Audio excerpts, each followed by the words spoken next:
Alright, hello again everyone, happy new year. Welcome back to the series where I talk about all the games I played in the previous month. The month for this video is the final one of 2023, the final month of a fantastic year, December 2023. And while I didn't play a ton because work was hectic in December, there's still a few here, so as always, for the last time of the year, let's just get right into it. Kind of as a way to relax sometimes before I do things or even just when I get home, I've been playing some Hatsune Miku Project Diva X. There's not much to say. It's a rhythm game. If you played any of the Project Diva games, you get the idea. It's always just. I love these games. They have a new system, well, new. It's like 10 years old by now, probably. Where you unlock songs as you go on. You have like a selection of certain types or cute songs, cool songs, this and that. They try to add a story to it. I don't give a fuck about it. I'm just here for the songs. I'm here for the rhythm games. I'm here for the silly Vocaloid songs because they're always. I don't know, I've just been in that mood for a while. I want to get a few more of these as well. I have the second one in the Vita, so it's just I'm in the mood for at the moment. I played and streamed a game called Guilt, which is kind of an indie third person horror game set in a school and the area around the school. Just very little combat, mostly just shining your light at the enemies, and then you get more stuff as you go on, freezing them. You can kill them by stealth attacks, you collect batteries for your flashlight to make sure it doesn't run out of battery. And the story is really fascinating because you collect diary entries. It's about a girl who was bullied or kind of bullied, and her cousin disappeared, and then she ends up in this magical different world, and things take unexpected turns. This game, I just went into it completely blind, no idea what to expect. I don't even know why, and holy shit, it blew me away. This is easily one of the best games I played this year, and while it didn't come out this year, definitely one of my favorite that I have experienced this year. I'm so glad I went into it. It wasn't even that long, but no regrets. Easily my favorite, probably is my favorite gaming experience of this month. What a game! I highly recommend trying it. It's pretty cheap, so check it out. There's a lot of hidden lore in the game, and I love it. Slightly regretfully, I bought the new Avatar game by Ubisoft. I thought this was going to be a lot more fun. It basically looked like Ubisoft, a Far Cry formula, but with an Avatar skin. It looked stupidly fun, jumping around as the giant Navi with a fucking rocket launchers. And admittedly, I haven't gotten to that part yet. But I've only gotten to the part of the bow and arrow, but it's hard to explain. The controls, the way you look at things, everything just feels off. Visually, it's a fucking masterpiece. It looks amazing. Not even just graphically, just the world, which makes sense. It's set in this on Pandora. They had something to work off. It looks beautiful. I can't deny that much. I don't know how into this I'm going to get, but so far I just find it very hard to play for more than a few minutes. And that's a shame because I was really excited for this, more than most people were. But I'll probably have more to say about that next month if I play it more. I'll definitely talk about this again in the future. Just, I don't know when. Another game I was really excited to play was Loop 8 Summer of Gods, and admittedly I haven't played much of this either. I've only played like an hour or two. Oh my god. This was one of my most anticipated games of the year, and it starts off really strong. Visually it looks fantastic, the way everything moves is great. The characters seemed interesting, but just as quickly as it makes you think that, it drops off. Nothing seems to matter. The characters seem uninteresting and very, not even generic, just very archetypal. I don't know. I know it kind of sounds like the same thing, but it's just hard to explain how. It's just. It feels like nobody cares. Maybe it'll get better as I go in, but I don't know. I don't see good things coming from this. I finally started Sea of Stars, and wow, this holds up. This really holds up to what people have been saying about it. It is fucking great. Visually is one of the most stunning games I've ever seen. The combat is fun, and even for a turn-based game, it's really quick and snappy. It has a very kind of Mario and Luigi, Mario or Paper Mario style to it. You know, you'll attack, press the attack button at the right time, do a more powerful attack, do the same to block. You'll have attacks where it's like a bounce, and then you hit at the right time. Great variety. Characters seem interesting. Story, I'm definitely invested in too. I've only played a couple hours of this so far, but I'm in. I'm very strong. I'm so looking forward to this. I didn't want to be getting into a big JRPG because yeah, you know how long they can be. Definitely one of my games of the year, and I can't wait to play more. I can't wait to have a break to play more. The final time I'm going to mention it this year, and hopefully for a while, Spider-Man 2. I talked about this in a different video very recently, so I won't go into it too much. You can check it out there. Pros. Gameplay is a ton of fun. Swinging is always a lot of fun as Spider, and it's very cliche to say, but it does make you feel like Spider-Man. Stealth is a lot of fun. Fast travel time is phenomenal. It's like 2 seconds and you're anywhere on the map. What's even more impressive than that, despite how great the fast travel time is, they've made swinging around and traversal so fun. I never want to use it. Can I save a ton of time in the best fast travel time ever? Yeah. Is the traversal so amazing that I never want to use it? Fuck yeah. That's one thing they've done so well. I know people have praised the fast travel. People have praised the traversal. I don't hear a lot of people kind of giving true credit to the fact that it's so fun for a lot of people they don't even want to use the amazing fast travel. Cons.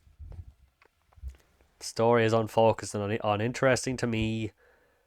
The most annoying thing about this game is that they refuse to shut the fuck up.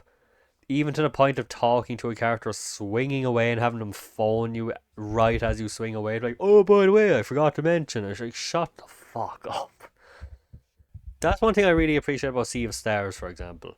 You can have a little bit of a cutscene, and then you'll just have a few rooms of battles, traversal, exploration. They don't have this fucking need what a lot of modern games do to have every room have like 4 separate cutscenes. If they have something to say, they'll do it in the cutscene and let you play the game for a while. In battle, they never shut the fuck up. If you die in a battle, they'll repeat the same fucking dialogue every time, sometimes for minutes at a time.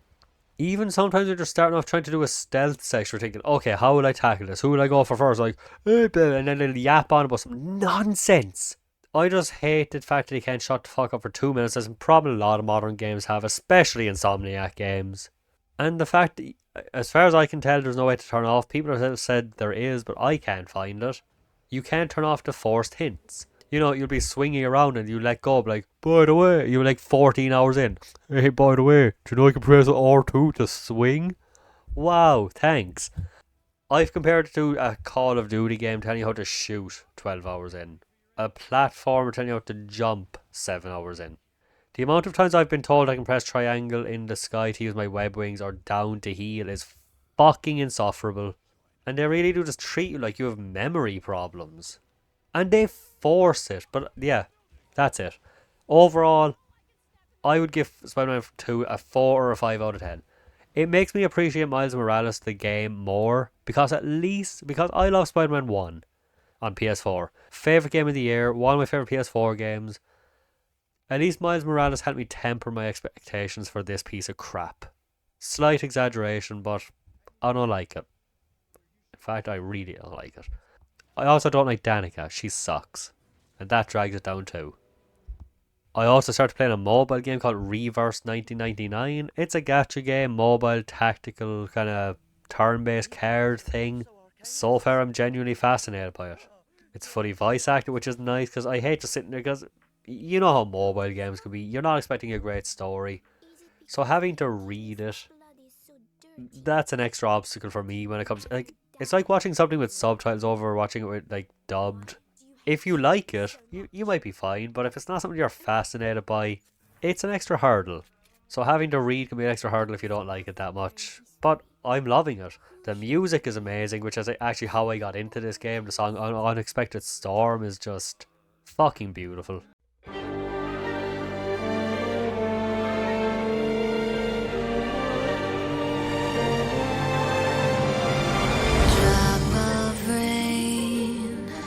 Who knew it would lead the world to pain? Lift away, I will stay my course. No, it won't change me. How could you not want to try it out after that? The main character is cool. All the characters are really great so far. This is the first time I've been listening to a mobile game with a proper story, so I'm looking forward to seeing how this goes. I'd say the only problem with something like this compared to something like Genshin Impact, for example, when it comes to more turn-based games, you have a party. You're not using the character in the same way, so you don't get the same kind of connection or value out of them, I think. When you get a new character you like in Genshin, for example, or something on that line, you really feel like you have a new character, and you're really going to decide which one you like based on their moves. How they traverse, how they attack. In here, unless you get really into it and know exactly what the cards do and get into that aspect, it's just a new sprite basically with a new voice actor. Story wise though, I am really hooked into it so far. I've been playing it the last 2 or 3 days, having a lot of fun. I'm very excited to see more, and I hope I can keep into this, because I don't know, I like the characters, I like the music, that's a huge part of it, and I like the story, so check it out, it's free. As for what I've been playing on the channel, I'm pretty sure I talked about it last month, so I won't go into it too much. I finished Metal Gear Solid 1, still a masterpiece, still an amazing game.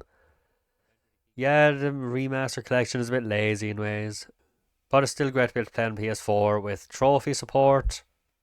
I'd like to say widescreen, but you know, multi-billion-dollar company Konami can't be expected to do something that one guy with no funding did in his bedroom. Come on, that's an unreasonable expectation. But yeah, it's been a ton of fun.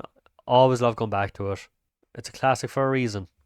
I finished Tom and Jerry as well in one of the most conflicting experiences of my life. Yes, it was one of the most painful, often dull, repetitive, frustrating experiences of my life. I honestly can't remember the last time I got that consistently pissed off with a game, but still wanted to push through. And I did. And in my own fucked up, twisted way, I kind of loved it. Also, the week after, I tried out the Jungle Book on NES. Playing that would make you appreciate anything. You would forgive a lot more shit when you play something like that. The best part about Tom and Jerry, the only reason I actually played through it all, was the boss fights. You wouldn't expect much, and they're not even that special, but they were enough to keep me wanting to play more. If the first boss fight wasn't as decent as it was, never would have pushed on. And the last boss fight, fuck was it intense. But it starts off where you feel like you're getting your ass kicked, and you are. And you feel like there's no pattern, no rhythm, there's nothing you can do. But there is. And as soon as you figure that out, and the more you get used to it, what a satisfying feeling. I didn't expect that to be the most satisfying boss fight of the year, probably, but holy shit. What a game. And I mean that in every possible meaning of the word. What a piece of shit. What a surprisingly fun experience too. As I quickly mentioned, I tried out the Jungle Book on the NES because Tom and Jerry was a game I had in this 50 NES on a Game Boy Advance cartridge for some reason thing. And that's the only reason I knew about it or played it. So in that same vein, I tried out the Jungle Book to see if that would surprise me. Yeah, it surprised me with how bad it was. Holy shit. It was so much worse than I could have expected. What's the goal? Collect, I think it was like 8 coins in the levels. 8 something. And I had them all, but 2. No idea what to do. Explore the high and low. Then I checked the video. You have to make a leap of faith. And that's when I said, fuck this. I even checked the second level online just to make sure it wasn't anything better. No, it's just collect 8 things again or whatever number. And that was it. That was more than enough for me. Fuck that. Piece of shit. No interest. Tom and Jerry is a masterpiece compared to that. And I've also been playing Martian Forest, Melon and the Forest Gift. Sorry, I can never remember the whole fucking name. So far, it's just been this kind of top-down ingredient collecting game. You get ingredients, combine them together to complete goals, do some puzzles. You know, there'll be a snake who won't move out of your way, so you have to find a way to get him to move. That kind of thing. Only played it twice so far. Can't really say much more. You do level up in the game apparently, so maybe there'll be some combat. So far, it's fine. I can't really comment too much. I haven't experienced enough. But it's cute. I like how cute it is. The art style really got me. And the characters are charming. And fucking bizarre. Also, I tried out the Tekken 8 demo. Short version without, since the game isn't out yet, it's probably unfair to comment too much. Pros. Fighting is still fun as ever. Absolutely beautiful, stunning, gorgeous game. Like, maybe one of the best I've ever seen. Music is up, like, next level great too for a fighting game. And the characters seems to have plenty of variety of characters. There's 32 at launch. The only thing I don't like about that is that Kuma and Panda are not the same character. They're separate, so that's one less. Is anyone else exactly the same that they're just having as a separate character? The biggest cons about it for me, one, you can't do anything, you can't punch, kick, or anything without a big fucking flash of lightning coming out of your ass. Two, way too many attacks have an animation now. Jin has this down square punch attack that used to just punch the enemy. Now it punches, zooms in, does an animation, and you have to take 4 or 5 seconds every time, and so many attacks have it. Let me turn those two things off, even in single player. Game will rise a lot of my games I'm hyped for. As of right now, these two things have really just taken me out of it a lot. I'm still probably going to get it because I want to use Lily. She's my character. She's the reason. Like, if she wasn't in the game, I probably wouldn't get it. But she's enough for me to want to play. I like playing as her. I don't know if I'll get this day one. There's not much out around the time, so maybe I will. But we'll see. And lastly on Twitch, I finished Drakengard 1. Not sure if I mentioned that last time. 90% phenomenal game. Had its frustrating moments. The last boss... No. I'm not going to go into it. It's a spoiler, but... Let's just say they brought in some absolute bullshit. Wasn't even fun. I can't say any more about spoilers, so I'll just leave it there. But overall, mostly beautiful game. Highly recommend. The start of the Nier universe and all the Drakengard stuff, so...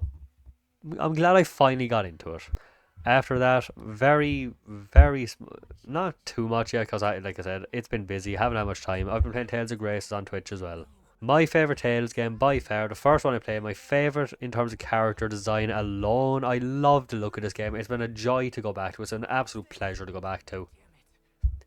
It's beautiful. The characters are just great as I remember. The animated cutscenes every once in a while really push me on. I can't wait to play more. I haven't got to do it in like 2 weeks because everything's been fucking crazy. I cannot wait to go back to it. I got like 90% of the way through like 10 years ago maybe, and this time I'm in it for the long run. I'm going to finish it because I'm not taking 6-month breaks and then going back to a fucking boss fight near the end of the game. Oh, I also forgot to mention I've been playing Honkai Star Rail as well. I've only played like an hour or two of it. It doesn't grab me in the same way Genshin did, or even it doesn't even appeal to me the same way the upcoming Zenless Zone Zero does. I think maybe it's the sci-fi elements, maybe the character design doesn't do as much, maybe it's the gameplay, I don't know. Hopefully it'll be get a bit better. But yeah, I just forgot to mention that. It's turn-based this time around instead of an action game. I like my turn-based games, but I don't know, it's just, there's not enough things here to keep me as excited. But we'll see how it goes when I play more. I'm still in the tutorial phase, really. Anyway, that's everything I played for this month, for the final month of the amazing 2023. Which for me is over in an hour and 22 minutes. What a year it's been. Seriously, what a fucking year. 2024, I don't think it can compare, and that's fine. As I've said a few times, we need a break. We need a gap. Look forward to my top 10 games I'm looking forward to very soon, because I say it in the video too, but if 5 of the games I'm thinking of hold up to what they could do in next year, it could compete, for me personally, it could compete with 2023. Because even though this year was huge with games like Tears of the Kingdom, Alan Wake 2, Resident Evil 4 Remake, and Baldur's Gate, I'm sure they're all great. Some of them I'll probably love when I do get around to them. They're still not the kind of games that will make me personally be super excited as much. Next year, however, it could be there for me, or it could flop. But as always, let me know what you've played over this month. Let me know what you've played all this year. Let me know what your favourite games were. I'll be putting up my top 10 games of the year list soon as well. So one last time for 2023. That has been every game I've played this month. Thank you for watching. Happy New Year. Hope you have a great day. And see you for 2024, which I hope can be even half as good as this one for people. And even better for me. Because it could happen. Thanks again for watching and see you for the next one.